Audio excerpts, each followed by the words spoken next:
Welcome to Inside Exchange, Topics for Manufacturers, a series bringing you expert-led presentations on the issues that matter most to members.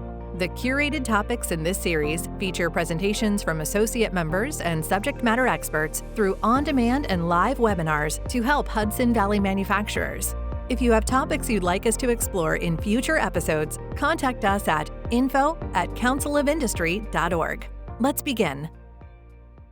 Hello everyone, and welcome to this edition of Inside Exchange, our on-demand video series designed to bring manufacturers timely, practical insights from trusted industry experts. In today's episode, I had the chance to sit down with Elizabeth and Karen to talk about NRG's Demand Response Program.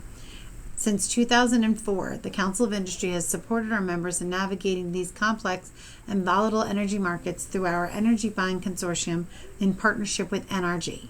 Joining us today are Elizabeth and Karen from NRG's technical sales team to bring us a deeper understanding of demand response programs and how they work closely with manufacturers to manage energy costs. We are thankful to have Elizabeth and Karen as part of our Inside Exchange series and as a resource for Council of Industry members.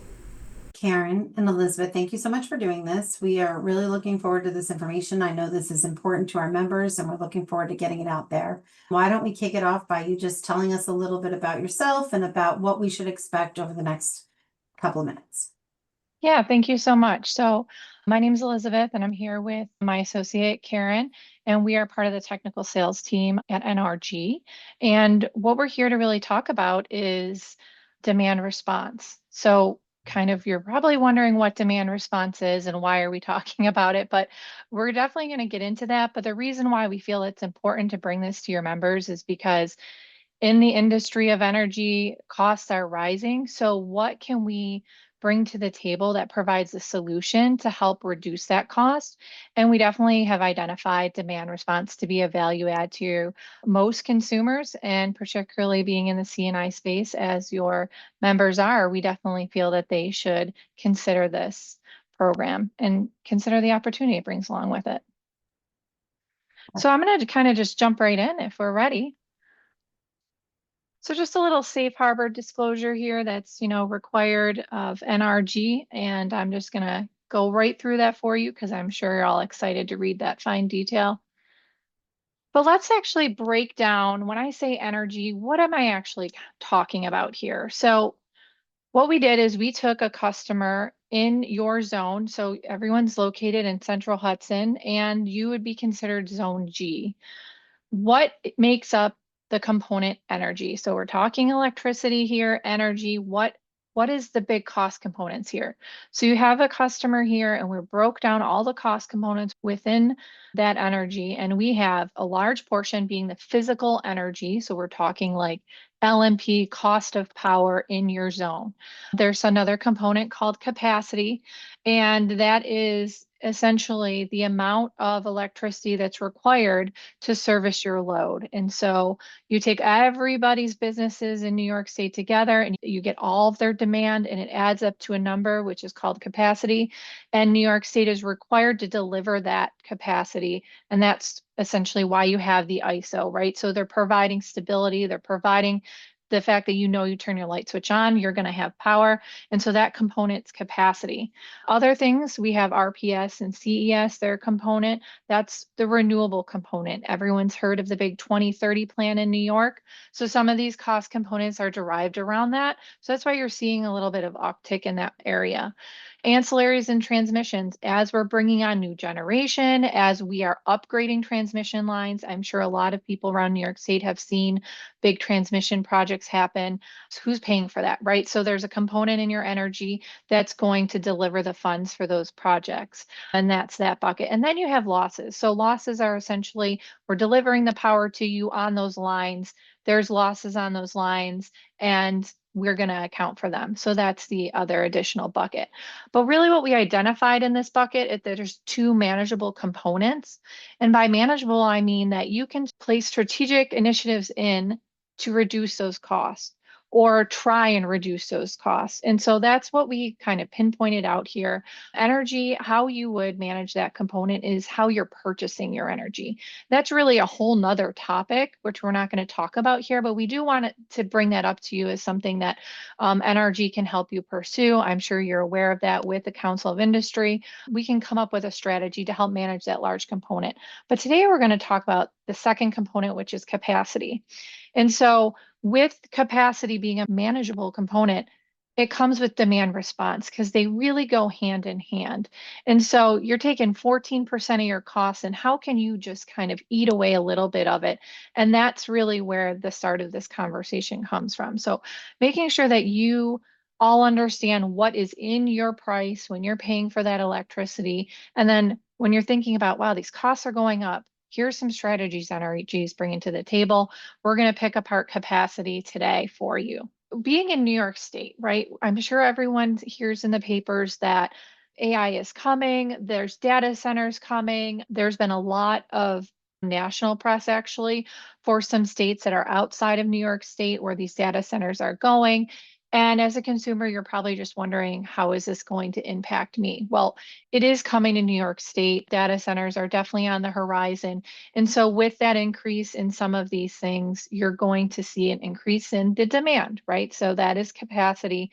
And what I said earlier that they need to make sure they're keeping the lights on. So all these manufacturers, all these residentials, anything that comes onto the grid, they need to make sure they have enough generators and power plants to make sure that those lights can turn on. So that's going to impact the overall cost. That's going to impact the supply and demand. And that's a fundamental that, really drives the capacity component here. Let's talk a little bit about what NISO's responsibility in that role is. So they're going to maintain grid reliability and make sure that these resources meet the commitments out there. So your capacity season in New York is May 1st through April 30th. And so when we talk about your strategy, we're going to make sure that everything you're doing in these strategies are going to focus in those windows. So May 1st to April 30th. There's 3 different types of capacity auctions in New York. Currently, a lot of people use what we call the blended auction for your pricing. It's kind of like blending all of the auctions together. The auction does occur monthly in New York, so there's really no forward auction. There's really just forward. So companies like NRG or other suppliers, they're going to take a look at the forward market, like what is the fundamental thing they're saying. They're going to develop a forecast, but we're really not going to know what a capacity value is until we look at it that month that auction occurs. So when we're talking about the value here that capacity drives, we're going to take a look back at your historical values. And the reason we talk about these components is we're using market fundamentals, like what is the direction of this market going, in order to help you make those decisions. So a lot of the value that you're going to see here or any of the numbers, it's actually going to be based off of historical value. So real settlements here. And that's where we get the cost for demand response, is why we think this is such a value add to consumers like yourselves. So let's talk a little bit about when and how the peak usage costs are set. So this capacity cost that I'm talking about, it's really going to be a value of a tag, which is your demand, times a rate.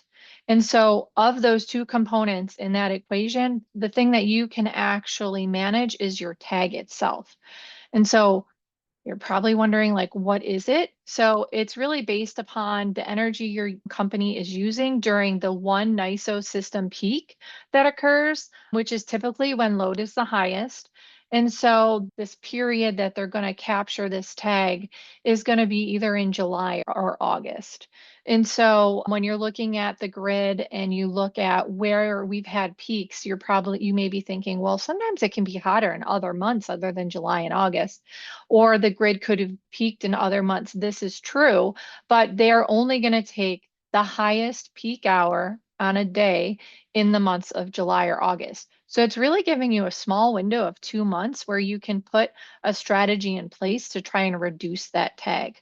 Then the annual capacity rate, just for explanation, it's essentially the monthly NISO auction rate. And it is seasonal considered, summer and winter, but once again, it is a monthly auction rate. So once that settles, You take your tag that was captured in the previous summer. Maybe you need to explain that a little bit better.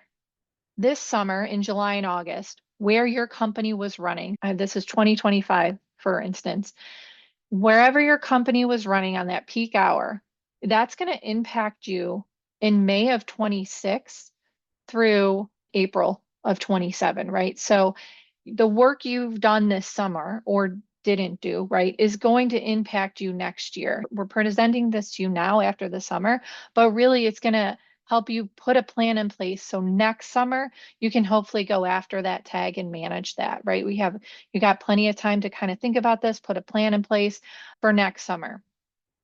Wherever your demand was running at for that hour is essentially going to set your costs in the following year.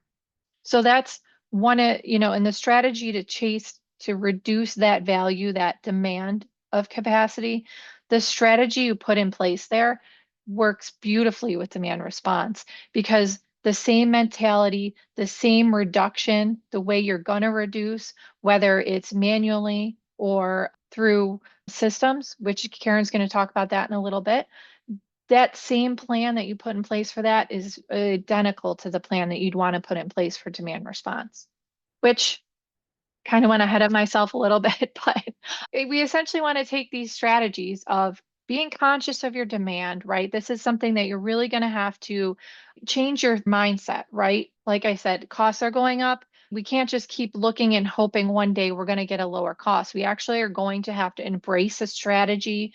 It's a fundamental change, but with it comes dollars. It comes savings. There will be a reward. And so what is strategic load management? You may hear us use that verbiage, whether we're talking about managing your energy or your capacity. It's really just a strategy, right? So we are offering you solutions to create a cost-effective energy plan. And we want to just keep it simple. We want it to be something that you can absolutely do. And at the end of the day, say, hey, that was great. I got money in my pocket and it wasn't that hard. So you're probably asking, okay, that's great. You talked about this magical hour. How do I know when that is? How do I know when to curtail my load?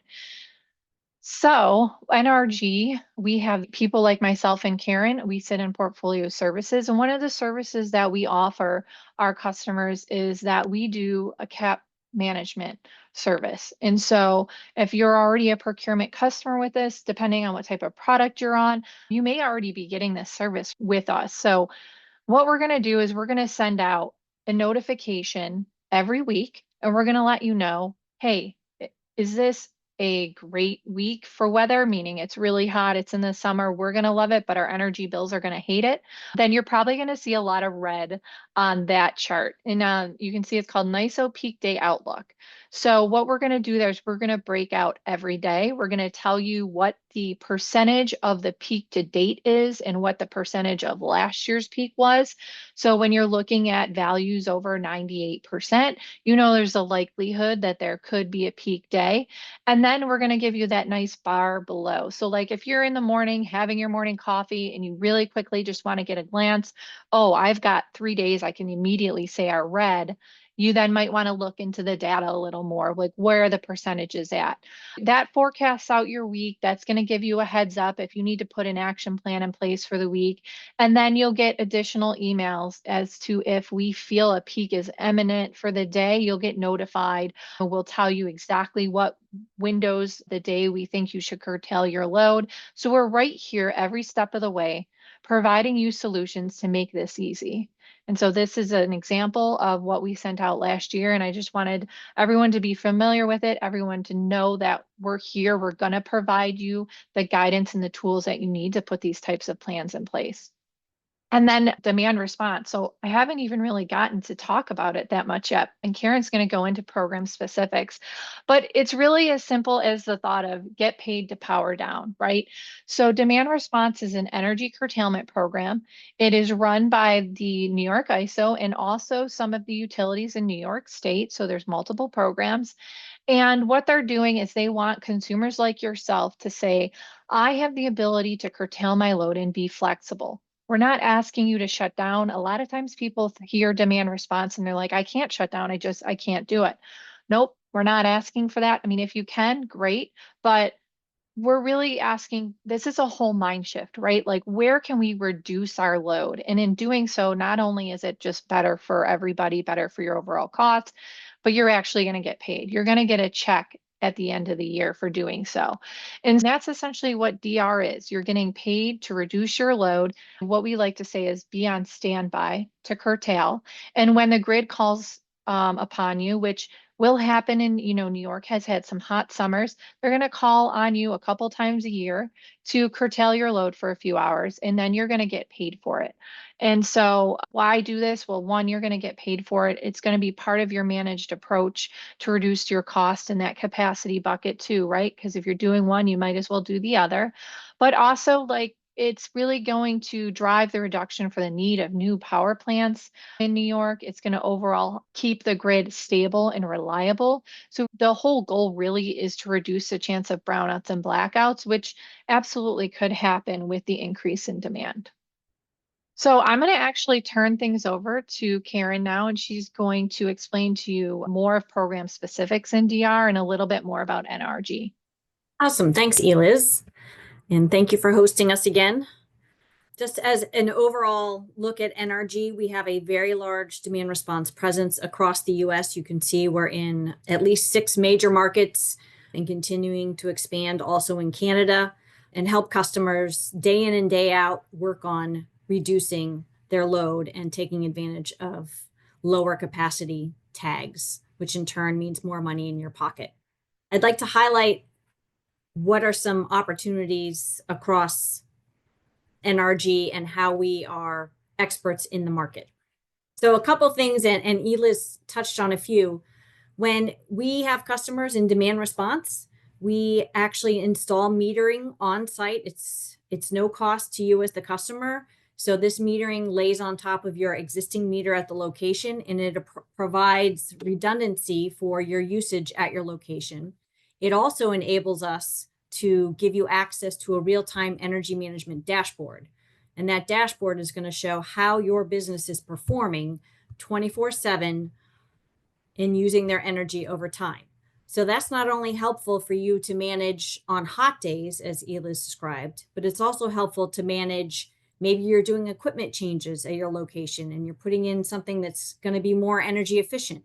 You'll be able to see that reduction in real time on your energy management dashboard. It is not specific to that machine, but it is your overall consumption that you will be able to see and manage on that dashboard. Third, we work together with you and your facility staff. We have engineers on our staff that talk every day to manufacturers and industrial customers about how to create a reduction action plan.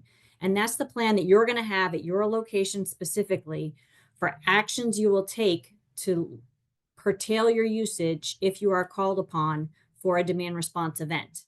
In addition, learning how your business operates is going to help you reduce your consumption if maybe it's not a demand response event that's going to happen, but it is that peak day that Eliz described earlier. So that's going to help you lower your capacity tag, which is putting dollars in your pocket, regardless of whether you decide to do demand response or not. And last, but probably most important from a customer's perspective, right? We're not going to charge you for any out-of-pocket expenses, and we're not going to penalize you if you are unable to perform for some reason. So think of it as like a golden ticket. We're going to work together, come up with a plan for how you can curtail when called upon. And if something goes awry in that plan, you're not going to experience any penalties. We're simply going to circle back with you and talk about, okay, what didn't work in the plan that we set together for that curtailment? And how can we change it to get to the numbers that we committed to in the ISO? So it's definitely a partnership working on that together. So how can you effectively reduce your load? Different tactics for your business. I'm not going to touch on all of these, but suffice it to say, when you enroll in demand response with us, our engineer and our group up in Buffalo that is specifically employed for demand response is going to work through all of these different strategies to help determine what's the best one at your location. I think, and Eliz would agree, we see a lot of locations, industrial and commercial, that will employ HVAC opportunities. So as an example, pre-cooling your location. If you know An event might be called, or it might be a peak day later on, maybe pre-cool your business by a couple degrees and turn off the settings during that 2 or 3 hour time period in order to gain those efficiencies. It could be lighting. It could be shutting down some of your equipment lines, which you may or may not be able to do. It could be as simple as notifying people to stay home today because it's going to be hot, if that's possible in your business. And that's going to reduce the consumption at your particular location. So again, there are lots of different strategies, and we'll specifically work together with you to determine what's the best strategy for you to implement on the notice that you receive for each of the programs, which I'll go through next. So as Eliz mentioned, there are a number of programs in the Lower Hudson Valley, 3 in particular that we've put into this slide deck for you. You can participate in all 3 of the programs simultaneously. So that's important when I, on the next slide, talk to you about the revenue that is generated. The first program is the main program on the left side. It's called the Special Case Resource. It is a year-round program, both summer and winter. 2 different curtailment amounts can be enrolled in that program, and we'll work with you to determine what those amounts should be. I won't go through all the different program elements, but suffice it to say, it is the standard year-round program for all people in the New York ISO. The other 2 programs, the CSRP in the middle and TDRP to the right, are both summer-only programs. They have varying hours, as you can see, varying call hours. Most are Monday through Friday, excluding holidays, as opposed to the SCR, which is 24/7.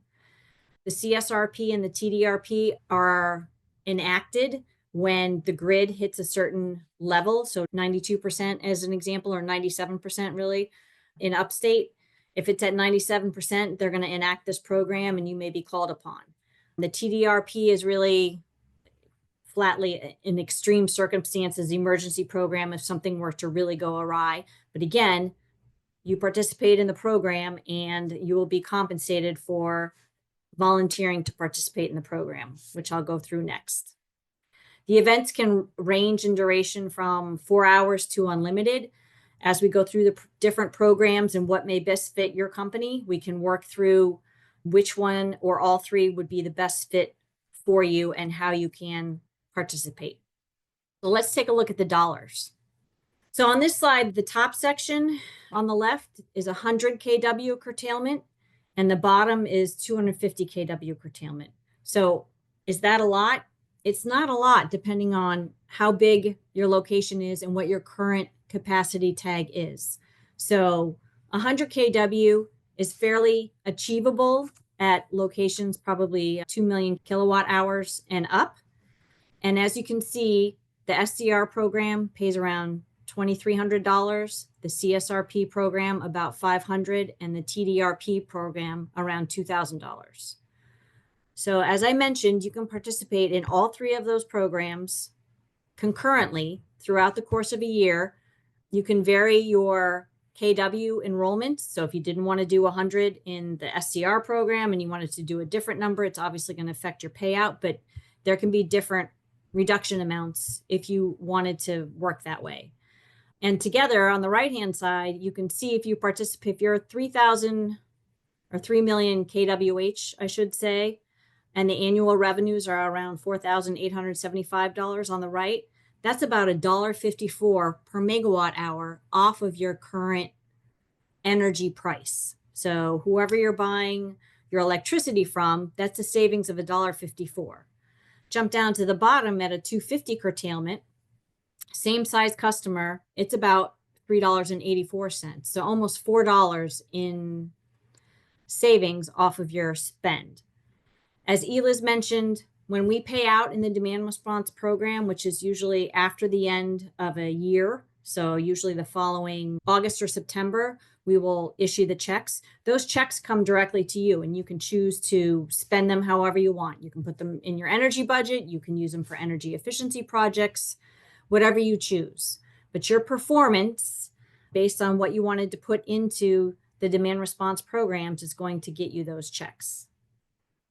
As Eliz mentioned in the beginning, if you choose not to do demand response, that's okay. Hopefully, learning about capacity and capacity tags, you can still affect how your energy spend is going to be the following year. Because lowering your capacity tag, just to reiterate, gets more money in your pocket, because the formula is capacity times rate. You can't impact the rate. You can only impact the tag that you are issued in that short summer time period. So let's round it out and put it all together for you. So participating in demand response lowers your overall power usage, also a bonus, and it pays you to do so, right? So being in the program has no penalties, so you get paid to be in the program and use less power. You can work with our team to focus on obtainable curtailments if an event or a test should happen. And as I said, we have engineers and a whole team that work with customers day in and day out to make sure that we have the right information and the right plan in place for you to find success. So how can you get started? Reach out to the Council of Industry or your account executive at NRG to get started. The two things to get started are simply fill out a form that goes to Central Hudson that will allow us to pull your usage. And if you provide us a copy of your latest utility bill, or 2 or 3 of them, recent ones, we can take those 2 pieces of information and do a pretty good analysis to come up with an estimate for all 3 programs and then talk to you about how you might be able to attain success. I think that's all we have for today, Eliz. Anything you would like to add? Yeah, no, thanks, Karen. Yeah, throwing it back. Okay, I have a couple of questions, or just maybe to reiterate some things. So on my end, I don't really see a downside, right? There doesn't seem like there's a ton of risk, maybe a little bit of time, but even then it feels like it's just a couple of past bills and a conversation. So that feels like a piece of it. So if I'm understanding, the role that NRG can do in this process is to help our members take advantage of this opportunity by giving them the data that says, here's what last year looked like, and here's some opportunities. And I think on the slide right before you had said that you would help figure out how to qualify for those programs. So let's say a company goes through all of that, and then ultimately they get this is probably naive, but they get a call, they get a call to duty to power down, and they say, yeah, not today, Satan, I'm very busy, I can't do that. Or they say they could, but there's no downside to that either necessarily, correct? That's what I heard you say. There's not like you owe them money at the end of that. You just won't get that incentive, right? Correct. You're paid for your performance. So if they're unable to completely power down for that event, obviously we would ask them to be conservative in any other way they can. And it's just that one event that they wouldn't get paid for. In New York, there's going to be more than one event. So they'll have another opportunity to try again. And then also we do have a test event every season, and really making sure that they put their 110% forward for the test. That's always priority. But yeah, no penalties. There's no clawbacks. You get paid for your performance. And another thing too, there's multiple programs, right? So if they want to be one of those consumers that is really, we want to do this, but it's really a best effort, we can't fully commit, then maybe let's just do the summer only programs. Yeah. And so there's so much flexibility in those programs, like Karen said. So once we head down that path and start talking curtailment, that's really where we're going to develop and shape the programs for them so that they feel comfortable. Yeah. And also, just having access to that data and knowing that puzzle piece in itself probably helps. And I think you said that it saves money anyway, because if you do power down at those times, that in itself is saving you, because you're not overpaying, because no one's overpaying, but you're paying the highest amount at that particular time in regards to demand anyway. So there's a little bit of a savings on that side. My other question is this year over year? Do they reevaluate it every summer and then make that decision? So then conceptually, if you did do this and you did power down, your data from that summer could be a little bit better. How does that work year over year? Oh, it totally works. So at the end of every period, our demand response team reviews the data. Once it's released from the utility, we make sure that it matches the data that we captured on that meter that we installed. And we work together with each customer to evaluate their performance and what adjustments, if any, should be made for the following season or program start to make sure that they are capturing the most value that they can. So in some cases, some of our customers find out, wow, I thought I could only do 100 kW, but look at this, I can do 250.